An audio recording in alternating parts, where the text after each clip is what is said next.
Hello Camp Luther family, it is time for a nature moment with Nicole, and today I'm going to be talking to you about invasive species and a very specific type of invasive species that is all over at camp. Invasive species are plant or animal species that spread very quickly and can often get rid of the naturally occurring plants and wildlife in an area. Often, invasive species are brought in from another part of the country.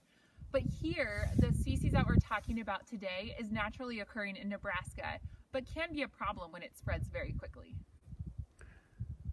The plant I'm talking about today is the eastern red cedar, and these are trees that are everywhere on camp. They spread very quickly and they grow very closely together.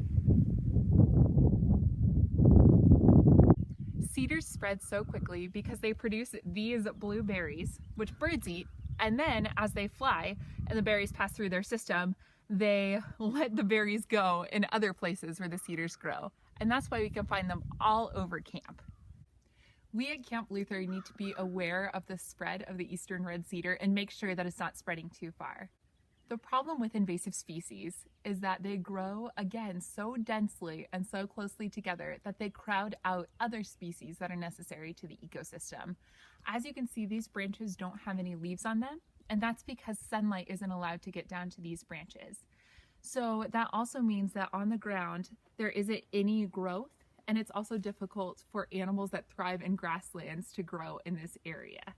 So when we have our woodcutters retreat on site and when Rob is out chopping wood, he's getting rid of some of these cedars to clear out the area and allow sunlight and nutrients and other plant and animal species to thrive. In the Bible, we read about something else that can spread quickly like an invasive species and get to the point where it's a little bit out of control. In James 3, the author talks about the tongue being the smallest part of the body, but one that can start a spark that leads to a huge fire. He's talking about the way that our words that we say can quickly come out of control. If we say things that are rude or mean or meant to tear people down, they can spread so quickly that we lose track of them and a lot of destruction can happen. But the other side of it is true as well. In Hebrews, we read about how our God is a consuming fire. In Isaiah 55, we read that the word of God does not come back empty. This means that the positive words we say have extreme power as well. We can use our words to encourage people, to build them up, and to share Jesus with others.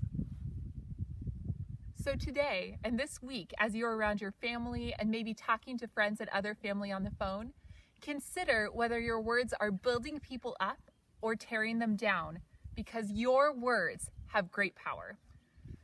And here are some positive words that you can share with everyone you know.